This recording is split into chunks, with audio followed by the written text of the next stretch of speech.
မင်္ဂလာပါခင်ဗျာ AOD ကပတ်စဉ်တင်ဆက်နေတဲ့ Editor စကားဝိုင်းစီစဉ်ကနေကြိုဆိုလိုက်ပါတယ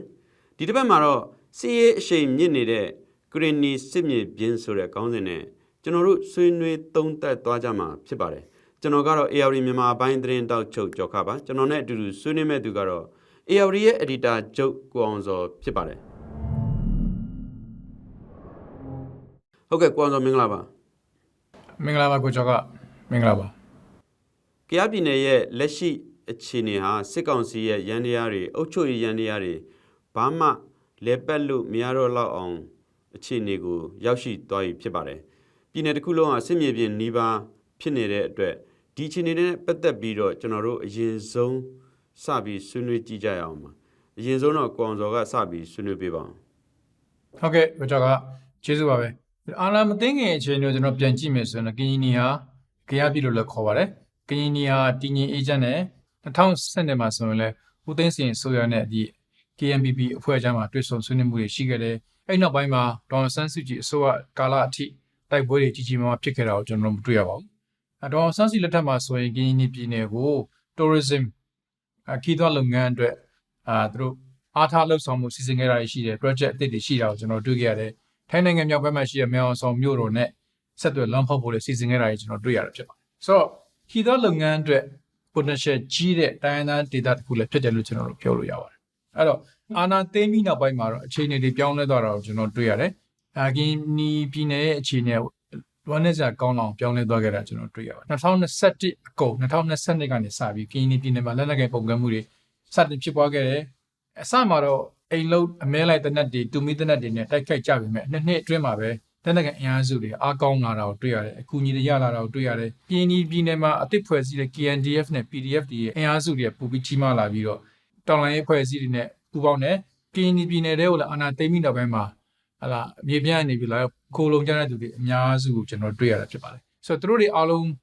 းပြည်နယ်မှာတွားပြီးတော့စူးစီးမိတဲ့အချိန်နဲ့ပြည်နယ်မှာလက်နက်ကန်တောင်လိုင်းကိုစတင်တဲ့အချိန်နဲ့လည်းတိုက်ဆိုင်နေတာကိုကျွန်တော်တွေ့ရတာဖြစ်ပါတယ်ဆိုတော့အခုတိုက်ပွဲတွေဖြစ်နေတဲ့တဲ့တွေကျွန်တော်တို့နေ့စဉ်ဒီပါရေးသားတင်ပြနေတာရှိတယ်အဲ့ဒီချိန်မှာပဲအခုကင်းနီပြည်နယ်မှာကျွန်တော်နားလည်ထားတာတော့သူတို့ population မှာတော့လူကြီးက3သိန်းလောက်ရှိတယ်လို့ပဲကျွန်တော်တို့သိရတယ်မြန်မာနိုင်ငံမှာဆိုရင်တိုင်းဒေသနယ်ထဲမှာဆိုကင်းနီပြည်နယ်အသေးဆုံးပြည်နယ်တစ်ခုဖြစ်တယ်ပေါ့နော်ဒါပေမဲ့ဒီနေ့မှာဆိုရင်ဒီလက်နက်ကမဲ့တိပခါတွေကြောင့်ပဲကင်းနီပြည်နယ်တစ်ခုထဲမှာနေအေးမပြန်နိုင်တဲ့ဒုက္ခတွေပေါင်း3သိန်းခွဲလောက်ရှိတယ်လို့ကျွန်တော်တို့သိထားတာရှိပါတယ်အဲ့တော့ဒီလက်နက်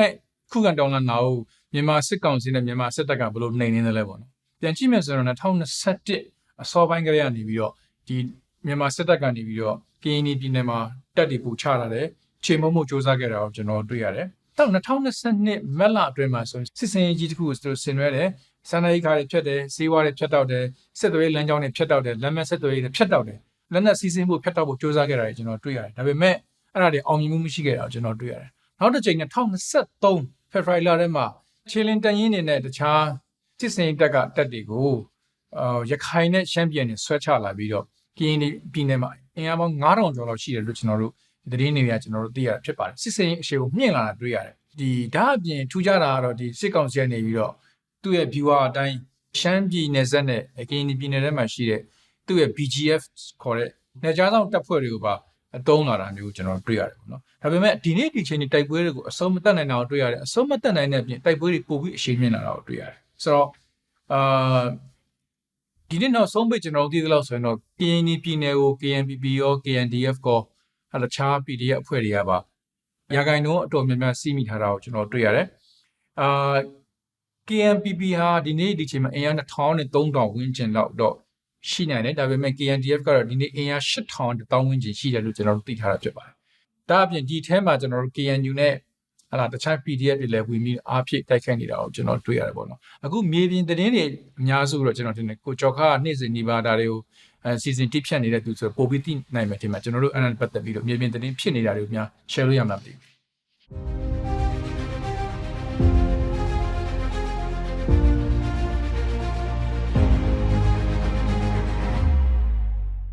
ဟုတ်ကဲ့ဒီကယားပြည်နယ်ကဘလောက်ထိအရေးကြီးလဲဘလောက်အခြေအနေထိဆိုးဝါးသွားတယ်လဲဆိုတာဟလားဒီစစ်ကောင်စီရဲ့ဒုတိယဗိုလ်ချုပ်မှုကြီးစိုးဝင်းကိုယ်တိုင်တစ်ခေါက်ကွင်းဆင်းပြီးတော့မှစီမံမှုတွေလုပ်ခဲ့တာကိုကြည့်လို့ရှိရင်ကျွန်တော်တို့ရိတ်စားမိလောက်မယ်လို့ထင်တယ် ပြီးတော့ဒီအခုဆိုလို့ရှိရင်ဟလာဒီရှမ်းကရနယ်စပ်ဖဲခုံမိုးပြဲဒေတာစပြီးတော့ဟလာလွိုင်းကောဒီမော့ဆိုဖရူဆိုဘောလခဲဟလာထိုင်းမြန်မာနယ်စပ်မှာဆိုလို့ရှိရင်မဲဆက်ပေါ့ဒီနေရာတွေအားလုံးကအခုကဒီစစ်မြေပြင်ပုံစံမျိုးတွေဖြစ်သွားတာပေါ့နိတိုက်ပွဲတွေလည်းအကြီးကျယ်ဖြစ်နေတဲ့နေရာတွေလည်းဖြစ်တယ်လို့ပြောလို့ရတယ်နောက်တစ်ခုကဒီနေရာတွေမှာအပြန်အလှန်ပစ်ခတ်မှုတွေအကြီးကျယ်ဖြစ်နေပြီးတော့မှဒီစစ်တပ်ကဒီနေရာတွေကိုဘလို့မှစိုးမိုးနိုင်တဲ့အနေအထားမရှိသေးတဲ့အခြေအနေဟာတိုက်ပွဲတွေကိုပို့ပြီးတော့အင်အားသုံးနိုင်တဲ့စစ်တပ်အတွက်တိုက်ပွဲတွေကိုပို့ပြီးတော့အချိန်တင်ရမယ်ဆိုတဲ့အခြေအနေတွေလည်းဖြစ်လာနိုင်တယ်နောက်တစ်ခုကကြတော့ဒီမြေပြင်မှာဆိုလို့ရှိရင်စစ်တပ်ကဘားပြန်ကြားပြန်တိုက်တဲ့အပြင်ကိုနေမြေကန်ပြည်သူတွေရဲ့ကြေးရွာတွေမြို့နယ်တွေရက်ကွက်တွေအပြင်ဒီစစ်ဆောင်စခန်းတွေကိုပါလိုက်ပြီးတော့ဘုံကျဲတိုက်ခိုက်တာတွေလေရင်တွေတုံးပြီးတော့တိုက်ခိုက်တဲ့အခြေအနေတွေရှိတယ်ဒါကြောင့်မို့လဲခုနကောင်စောပြောခဲ့သလိုပဲဒီပြည်နယ်ရဲ့လူဦးရေထက်ဝက်ကျော်စစ်ဆောင်တွေအခြေအနေကပို့ပြီးတော့ဆိုးရွားလာတာဖြစ်တယ်ပေါ့လေအခုလက်ရှိအခြေအနေရမှာလဲတိုက်ပွဲတွေကမြေပြင်မှာအပြင်းထန်ဖြစ်နေတယ်တချို့မဖြစ်ဘူးဆိုတဲ့နေရာတွေကလည်းမောင်းတင်ပြီးသားနေရာတွေပဲဖြစ်နေတာပေါ့လေဆိုတော့တိုက်ပွဲအခြေအနေတွေကတော့ဒီထက်ပိုပြီးတော့ဆိုးလာဖို့ပဲရှိတယ်လို့ပြောလို့ရတာပေါ့ကျွန်တော်တို့ဒီမှာသတင်းတွေကိုကြည့်ရမယ်ဆိုလို့ရှိရင်ပေါ့လေဆိုတော့ခုနကိုကျော်ကပြောသွားတယ်ဒီမှာမဲဆက်ကတော့ဒါနောက်ဆုံးပိတ်အားလုံးစိတ်ဝင်စားတဲ့သတင်းတစ်ခုပေါ့နော်ဟုတ်ကဲ့မှန်တာပေါ့ဒီကယားပြည်နယ်ထဲမှာဆိုလို့ရှိရင်လည်းအခုဒီကလာလာတလို့ဒီလူသိများတယ်လားကရင်နီလူမျိုးပေါင်းစုံလွတ်မြောက်ရေးတပ်ဦးလို့ခေါ်တဲ့ဒီ KNPLF ပေါ့လေသူကတော့ဒီပြီးခဲ့တဲ့အပတ်ထဲမှာပဲဒီစစ်ကောင်စီကိုပြန်တိုက်ပြီးဆိုပြီးတော့တရားဝင်ကြေညာချက်ထုတ်ပြန်လိုက်တာကိုကျွန်တော်တို့တွေ့ရတယ်တစ်ချိန်တည်းမှာလည်းဟလာဒီမဲဆဲနဲ့ဒီရွာတစ်မှာရှိတဲ့ဒီစစ်ကောင်စီတပ်စခန်းတွေကိုတိုက်ခိုက်သိမ်းပိုက်လိုက်တာကိုကျွန်တော်တွေ့ရတယ်ပြီးတော့ကလာလာတဟာတစ်ချိန်ကဒါစစ်တပ်လက်အောက်ခံနေကြားဆောင်တပ်ဖွဲ့ဖြစ်ခဲ့ပြီးတော့မှဒီစစ်တပ်အာဏာသိမ်းပြီးတဲ့နောက်မှာပထမဆုံးတံပြန်တော်လှန်ခဲ့တဲ့ဒီ BGF အဖွဲ့တစ်ဖွဲ့လည်းဖြစ်တယ်ပေါ့လေဒါနဲ့ပတ်သက်ပြီးတော့လည်းကွန်ဆော်ဆွေးနွေးပါအောင်ကလာတာပေါင်းခင်မှာလည်းလုံငန်းနှစ်နှစ်အတွင်းမှာတော်လိုင်းအင်အားစုတွေသူနောက်ကွယ်ကနေပံ့ပိုးထောက်ပံ့မှုတွေရှိခဲ့တယ်ဆိုတာဆိုတဲ့သတင်းလည်းရှိတာပေါ့လေဆိုတော့အခုလိုမျိုးပုံမှန်လည်းတရားဝင်အခုလိုတရားဝင်ဒီဘက်ကိုပူပေါင်းလိုက်ဖြစ်တဲ့အတွက်ကြောင့်ဒီသတင်းကလည်းကျွန်တော်မြင်တာတော့ဒီတခြားတိုင်းသားနယ်တွေမှာပါတိုက်ခတ်မှုတွေအများကြီးရှိတာကိုကျွန်တော်တွေ့ရတာဖြစ်ပါတယ်အခုထူးသဖြင့်ကျွန်တော်ကရင်ပြည်နယ်မှာကြည့်မယ်ဆိုရင်ရှမ်းပြည်နယ်မှာကြည့်မယ်ဆိုရင် BGF လို့ခေါ်တဲ့ဒီနိုင်ကြားဆောင်တပ်တွေကိုစစ်တပ်ကနေမြန်မာစစ်တပ်ကနေမြန်မာစစ်အစိုးရကနေအရင်ကတည်းကဖွဲ့စည်းထားခဲ့တာဖြစ်ပါတယ်အဲ့ဒီနိုင်ကြားဆောင်တပ်တွေကိုလည်းအင်ချက်ချင်းအိုးမဲတုပ်ဆိုတဲ့စကားအတိုင်းတစ်ဖက်ကသူ့တော်လန်နေတဲ့အုပ်စုတွေသူ့အတိုက်ခံလုပ်နေတဲ့အုပ်စုတွေကိုနှိမ်နှင်းတဲ့အခါမှာဒီ BGF ကိုသူတုံးချခဲ့တာကျွန်တော်တွေ့ရတယ်ပေါ့လေအင်အား2000ဝန်းကျင်လောက်ရှိတဲ့အင်အားစုတစ်ခုကနေပြီးတော့တော်လိုင်းအင်အားစုနဲ့ပေါင်းသွားတယ်ဆိုတာစစ်ကောင်စီဘက်ကဒါအရှိုက်ကိုထိုးသလိုဖြစ်တာပေါ့ဒါကြောင့်လည်းကျွန်တော်ထင်တယ်မဲဆက်မှာဟာလားသူလေချောင်းကြည့်တက်တွေနဲ့မှချပြီးတော့သူအကြီးကျယ်ပြန်ပြီးထိုးစစ်ဆင်နေသူရဲ့အဆက်ကွဲခဲ့တဲ့တိတ်ခေါပြန်ဆယ်ဖို့စ조사နေတာတော့ကျွန်တော်တွေ့ရလို့ကျွန်တော်ထင်ပါတယ်ဟုတ်ကဲ့စစ်တပ်ကတော့ဒီကယားပြည်နယ်ထဲမှာကြည့်မယ်ဆိုလို့ရှိရင်အမြေပြင်ခြေလျင်တက်တွေနဲ့ဝင်တိုးလို့မရတော့တဲ့အခြေအနေရှိပါတယ်ဘာကြောင့်လဲဆိုတော့KA လို့ခေါ်တဲ့ Green တက်မတော်ရဲ့လာဒီ KNDF ပါဝင်နောက်မှာအောက်မှာဒီပြည်နယ်တွေကဒီမြို့နယ်9မြို့နယ်လုံးမှာရှိတဲ့လာ PDF တက်ရင်းတွေကလည်းအင်မတန်အားကောင်းပြီးတော့လက်နက်တွေလည်းအခုဆိုလို့ရှိရင်လက်နက်အင်အားတွေရောစစ်တီအင်အားတွေရောတောင်းတင်းနဲ့ရှိသွားတဲ့အတွက်ကြောင့်စစ်တပ်အနေနဲ့မြေပြင်ငါနေပြီးတော့ခြေလင်သွားတိုက်ဖို့အခြေအနေကသူတို့မှအခွင့်အလမ်းမရှိတော့တဲ့လောက်ဖြစ်သွားတယ်ဒါကြောင့်မို့လဲစစ်တပ်ကလာဒီလွိုင်းကောမှာရှိတဲ့ဒီအမြောက်တက်ကနေပြီးတော့ရက်ရှင်းမျက်နှာကိုသူတို့ပြစ်နေရတဲ့အခြေအနေဖြစ်တယ်။နောက်ကြေးရွာတွေဒုက္ခသည်စခန်းတွေခုနပြောသလိုပြစ်တာတွေရှိသလိုလာဒီလေရင်ကိုပဲအဓိကအသုံးပြုပြီးတော့ဝေဟင်ကနေဘုံကျဲတိုက်ခိုက်နေရတဲ့အခြေအနေတွေဖြစ်သွားတော့ပေါ့။အခုဆိုလို့ရှိရင်မဲဆဲတို့ဒီရွာတစ်တို့အခြေအနေဆိုလို့ရှိရင်တကယ်ပြောရမယ်ဆိုလို့ရှိရင်ကလာလာတရဲ့လက်အောက်ကိုကျသွားပြီလို့ပြောလို့ရတာပေါ့နော်။ပြီးခဲ့တဲ့ရက်ပိုင်းကဆိုလို့ရှိရင်ကလာလာတကခုနသူတို့မကြေညာခင်မှာပဲဒီဝင်တိုက်လိုက်တာပေါ့အဲ့ဒီမှာဆိုလို့ရှိရင် KA ပါမယ်လာဒီ KNDF နဲ့ဒေတာကန်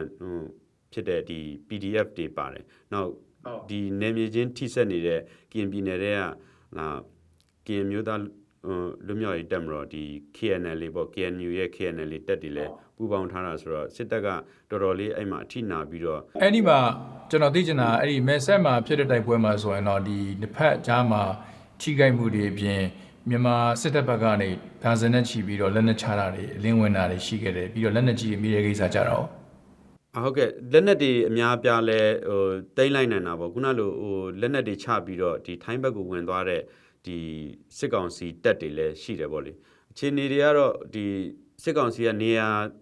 ပြန်ယူထားနိုင်တယ်ဆိုတာကလည်းဒီသူတို့ဆုံးရှုံးသွားတဲ့တက်နေရာတနေရာလောက်မှာပဲသူတို့အခြေချနိုင်ပြီးတော့ဒီနယ်တစ်ခွင်လုံးမှာတော့ဒီကလလာတာနဲ့ဒီတော်လိုင်းတက်တွေကနေပြီးတော့စီပိုးထားတာစိုးမိုးလိုက်တာကိုကျွန်တော်တွေ့ရတယ်ဒါဆိုရင်စစ်ကောင်စီရဲ့နေပြီးတော့ War Office မှာဟလာကီနီစစ်မြေပြင်သူတို့အတွက်ကောင်းခဲစရာတစ်ခုဖြစ်နေတာအမှန်ပဲပေါ့နော်မှန်ပါတယ်စစ်တပ်ကဒီကြားပြည်နယ်ကိုဟလာစစ်စင်ရေးတွေစိုးမိုးနိုင်မှုအတွက်စူးစမ်းတဲ့နေရာမှာဒ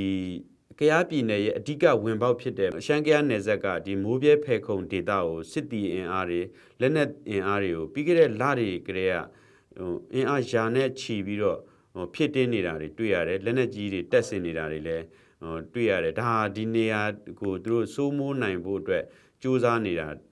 လို့ပြောရမှာပေါ့လေဒါ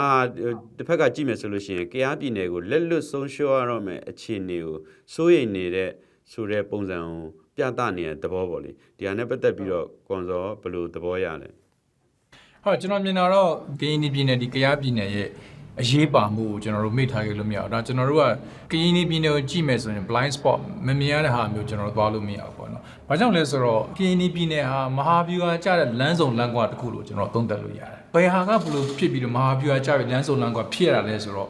တောင်နဲ့မြောက်ကိုဆက်သွယ်ပေးတဲ့အဓိကကျတဲ့ကရင်ပြည်နယ်ဖြစ်နေတာကိုကျွန်တော်တွေ့ရတယ်။တောင်ပိုင်းမှာရှိတဲ့တော်လိုင်းအုပ်စုတွေလက်နက်ကန်အုပ်စုတွေမြောက်ပိုင်းမှာရှိတဲ့တော်လိုင်းအုပ်စုတွေလက်နက်ကန်အုပ်စုတွေကြားထဲမှာဆက်သွယ်မှုလမ်းကြောင်းအဓိကတော့ကရင်ပြည်နယ်အဓိကကျတယ်လို့ကျွန်တော်တို့မြင်တယ်။ဒါကြောင့်နံပါတ်2ကတော့ကရင်ပြည်နယ်ကနေပြည်တော်နဲ့အနည်းဆုံးဖြစ်ပါတယ်ခုနကကိုကျော်ကပြောခဲ့သလိုပဲဖယ်ခုံနဲ့မိုးပြဲကိုအတင်းစစ်ကောင်စီကနေခုခံပိတ်ဆို့ဖို့ကြိုးစားနေတာကိုကျွန်တော်တွေ့ရတာပေါ့ဗျာနော်တကယ်လို့မြကရင်ပြည်နယ်ကပို့ပြီးအားကောင်းလာခဲ့ပြီဆိုတော့နေပြည်တော်ကိုအချိန်မြေစစ်ရေးရချင်းချောင်းနိုင်တဲ့နေရာတစ်ခုဖြစ်သွားနိုင်ပါတယ်နံပါတ်3ချက်ကလို့ဖြစ်သွားပြီဆိုရင်တော့ကရင်ပြည်နယ်ကစစ်ရေးရခြေကုပ်ယူနိုင်တဲ့တောင်လိုင်းအင်အားစုတွေနေရာတနေရာမဟာပြောအလွန်ကျတဲ့လမ်းဆောင်လမ်းကွာနေရာတနေရာဖြစ်သွားနေတာပဲဖြစ်ပါတယ်ဒါကြောင့်ကရင်ပြည်နယ်ကိုချက်ကုတ်ချက်ခဲနဲ့နှစ်ဖက်စလုံးကနေပြီးတော့သူတို့ရဲ့ base တွေမပြတ်သွားအောင်အထူးသဖြင့်မြန်မာစစ်ကောင်စီမြန်မာစစ်တပ်ကနေပြီးတော့ချက်ကုတ်ချက်ခဲနဲ့တက်တီပို့ဖြည့်ပြီးတော့သူစ조사နေတာကိုကျွန်တော်တွေ့ရတယ်ပေါ့နော်တစ်ဖက်မှာလည်းဒီလက်နက်ကန်တော်လိုင်းအုပ်စုတွေအတွက်ကောတခြားတိုင်းသားလက်နက်ကန်အဖွဲ့တွေရောကရင်ပြည်နယ်ကသူတို့အတွက်မဟာဗျူဟာကျတဲ့အရေးပါတဲ့လမ်းဆောင်လမ်းကွနေရာတနေရာလက်လွတ်မသွားနိုင်အောင်ခုခံတိုက်ခိုက်နေတယ်လို့ကျွန်တော်တို့